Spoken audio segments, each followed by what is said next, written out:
So last year, Man of Steel was a film and it was shit. I understand that there was a subset of people who were suitably impressed by the loud noises and flashing lights, so if you actually enjoyed the film, fair enough, but I did not, and I wasn't alone. However, this is problematic because whilst I didn't like the movie, I can recognise that it wasn't exactly terrible. The action was good enough, the effects were impressive, and oddly I kind of liked the mopey Superman, even if Batman would have a pretty strong case for copyright infringement. Maybe that's why he's pissed off with him in the next film, has to take him out because he's pissed off that Superman is stealing his shtick. Actually, I want to address that briefly. I don't think that the Superman vs. Batman angle is all that stupid. Yes, it's the brainless fan pandering of a marketing department rather than an idea with any actual artistic value, but they, presumably deliberately, have created a bit of a shit Superman, who to the outside world has levelled half a major city resulting in the deaths of thousands, and performed what I'm relatively sure is technically an act of war against the United States. So Batman feeling the need to suit up and hunt down this new threat, if only to ascertain just how threatening it truly is, makes perfect sense. What doesn't even make the tiniest bit of sense is the idea that he could actually do it. Batman does not know Superman in this universe. He has not had time to study his weaknesses or had years and years of familiarity to formulate any kind of plan to defeat him. Batman is simply going to get his head kicked in, and any suggestion to the contrary is just idiotic. Both the writer and director of Man of Steel have come out to defend the movie, claiming that amping up the threat to a point where even Superman couldn't handle it, throwing him in at the deep end as it were, before he's even had a chance to find his feet, was the best way to explore a credible threat to the toughest superhero ever. But here's a clue. If you ever have to publicly defend how you didn't screw up your movie, it means you screwed up your movie. One flag flown in the "we aren't as shit as you all say we are" camp is that in defending the psychotic level of destruction in the film's finale, Zack Snyder hit back with, but what about the end of the Avengers? Wasn't there destruction and death there, but nobody complained? Is he right? No, not even a little, further proving how little he potentially understands movies. The Marvel movieverse is a fun and happy place. Films are pure entertainment. If Joss Whedon turned around and told me that not one single innocent person died during the end sequence of the Avengers, I would believe him. Those movies are about heroes saving the day and don't need a deeper context. If Zack Snyder turned around and told me that not a single innocent person was killed at the end of Man of Steel, I'd slap him in the face. Man of Steel is not a fun, happy time movie. It's dark and gritty and portrays a real world with real world consequences, with a significant amount of death having already occurred in the movie anyway, the least of which being Papa Kent's suicide. This Superman is having to deal with reality as we understand it, and that means no miraculous survival. On a side note, where are the Daily Planet guys at the end of the movie? They are shown fleeing from the blast zone and barely managed to get to a safe distance. So doesn't that mean that there is absolutely no chance that the Daily Planet building wasn't destroyed during the attack? So where is this? The biggest problem is quite simply that Superman isn't in the movie. Oh, there's a character in Superman cosplay who has super strength and can fly and shoot lasers from his eyes, but he isn't Superman. Superman is not just the sum of his parts, he's a character, and apologies for beating a dead horse with another dead horse, but that character is not Batman. Superman is the very essence of superhero, a vastly superior being stranded on Earth, raised by a simple couple who instills simple, good-hearted values in him. He grows up with a strong moral compass and becomes the hero of the people, humble enough not to demand that we all build statues to him in the town square, but let's not pretend he doesn't get off on saving the day all the time. The people love him and he believes himself the indestructible saviour of mankind. So when a threat big enough to take him down shows up, it's something of a shock and catches everyone off guard, making said threat appear to be the most dangerous thing that ever occurred. Desiring to be that threat essentially being Lex Luthor's motivation half the time. In fact, simply wanting to be better than Superman is a big motivator for his villains. Superman is so powerful that those of less scrupulous means undoubtedly view him as pathetic and weak-willed for not simply conquering the planet. This is Superman's character, and more importantly, it is his influence on the world. This is not who we have in Man of Steel. That's not to say there's not a number of characters in Man of Steel continually telling him to be Superman. He just never quite manages it, largely because he's thrown in at the deep end much too early. Ironically, by attempting to create Superman's greatest threat, they in fact created his weakest threat. We don't know how tough he truly is, so we have no context for this struggle. He has never had a chance to develop his character, and thus now never will. Man of Steel killed Superman and replaced him with a homage. The idea seems to be that rather than a hero complex, Superman now has a guilt complex. So they've attempted to summarise a lifetime of personality traits into one soul-defining act, and I'm afraid that I don't buy for a second that those equate to the same thing. And on a side note, who gives a why is Superman so upset about killing Zod? Isn't the guy a mass-murdering psychopath?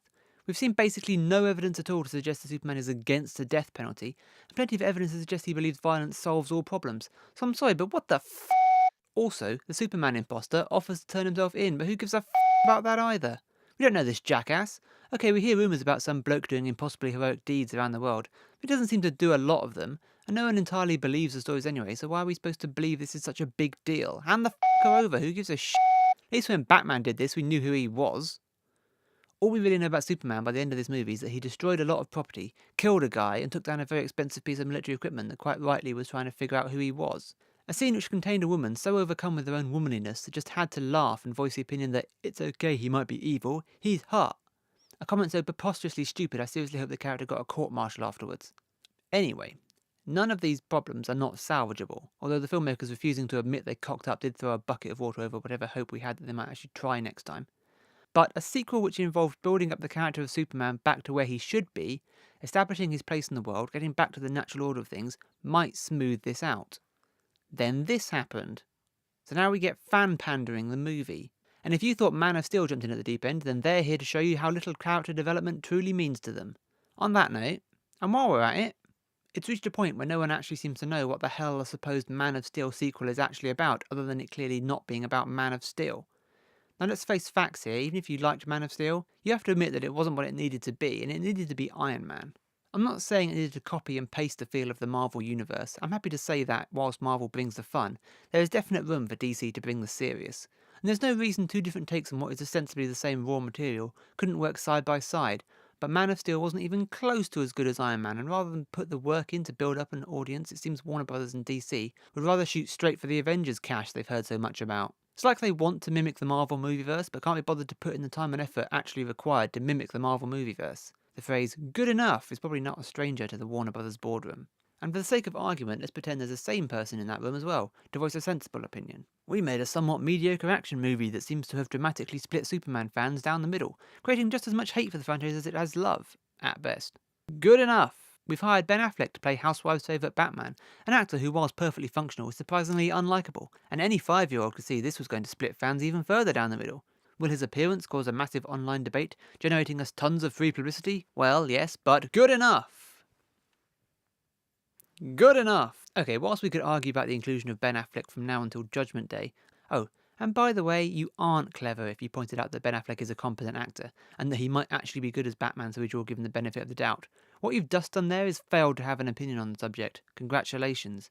No offence to Gal Gadot, whose existence I was basically unaware of before this news, though I understand she wears a bikini in the Fast and Furious movies, but isn't Wonder Woman a big deal? Like seriously, shouldn't the appearance of arguably the strongest female superhero character to ever exist in a blockbuster movie franchise be the most important thing about this franchise? Didn't I just express that I'm not even sure who this woman is? Now it is a shame that we can't wait a few years for Jennifer Lawrence to be old enough for the role, but can't we do better than this? Could we not say find an actress I've at least heard of? Okay, the film is likely to be a big fat pile of crap and the franchise hasn't earned the respectability of the Marvel movieverse, but shouldn't actresses be beating each other up to get this part? So all in all, I don't have anything against the woman. I just think it's a bit odd that they couldn't get somebody more notable. The fact they keep adding cameos to the Batman vs Superman cast list is ridiculous enough, apparently denying us the opportunity for any great origin stories for anybody. You know, what you could call the foundation of a good superhero franchise. But there is one circumstance in which I will admit it makes sense. See, the toting of Batman vs Superman makes no sense at all because we have no real idea who Batman is, him not being a direct port from the Nolan movies as far as we're aware. And as I mentioned, we don't yet have Superman in these movies, so it's unclear what exactly would be going on here, unless Superman has been deemed a threat based on the mess he made of things, which does make sense, and the Justice League, either purposefully or inadvertently, come together in order to track him down and take him out if need be. Now that actually would make sense. The Justice League forms under the guise of taking down the obvious murderous threat that is Superman. However, this plotline negates much of what happened in Man of Steel, and here's why. First of all, the Justice League existing without Superman is a little weird, but more importantly, if it does exist, then why are people so surprised and confused when superpowered aliens show? Shouldn't they be used to that kind of oddity? And where the were they? Even if just Batman exists, he presumably is noteworthy outside of Gotham City news, so people should have heard of him. And as a result, Perry White dismissing Lois' stories of a fresh oddity in what is presumably an already slightly odd world makes him pretty dumb. And the events of Man of Steel weren't all that quick. Zod gave him 24 hours to respond. Even Batman could have done something in that time.